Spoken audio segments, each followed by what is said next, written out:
to welcome you all to the official launch of the Business of Ghanaian Fashion and our year-round capacity building program.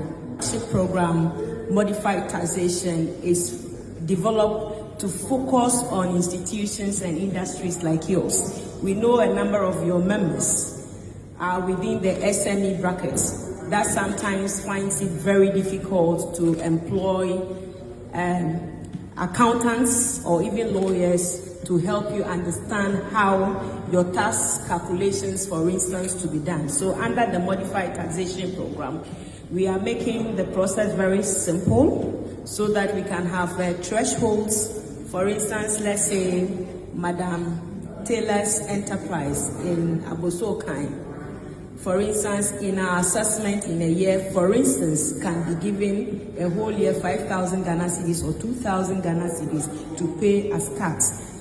This is what we are thinking about. How can we make tax payment very simple? Fashion goes beyond clothing. It is even embedded in our culture and the type of food that we eat.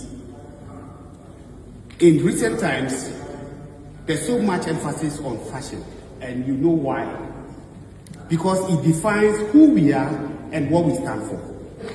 So on that note, I want to thank you very much, the organizers of this program. You have launched a powerful path for the development and creation of jobs, for that matter.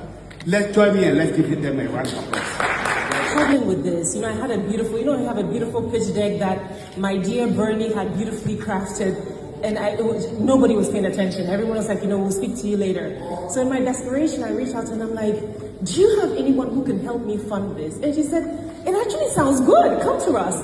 I was so caught up that I hadn't even thought about GRA. So can we put our hands together for GRA, please?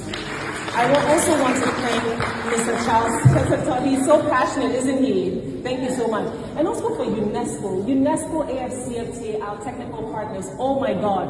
I know money is important and I would love to have lots of it, but there is so much value in support, in direction, in guidance, in strategy, and thinking through things. So I don't take any of this for granted. Thank you so much. And thank you for your support, for connecting. We don't have the money yet, but we will.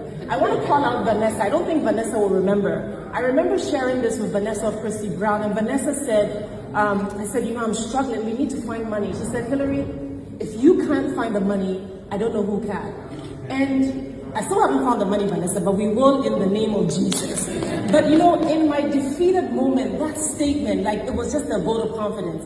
And then this initiative comes at a defining moment when fashion is increasingly recognized as an essential driver of innovation, entrepreneurship, and intergenerational knowledge transfer. Fashion, as we know, forms a vibrant part of our cultural expression, serving as a strategic sector for economic growth, sustainable development, and opening pathways for international cultural exchange and trade. Within the CCI value chain, but it has its own unique potential to drive manufacturing, exports, and also services. Access to financing, gaps in skills, and barriers to global markets. These are challenges we have experienced firsthand as a brand, and they are shared across the sector. Ghana's is less than 1.6 billion, and we got our stats from Statista. Also, McKinsey has a report as well as UNESCO's report as well. You should definitely check out UNESCO's report. It's so rich. And then also there's a 3 billion gap, which is our opportunity.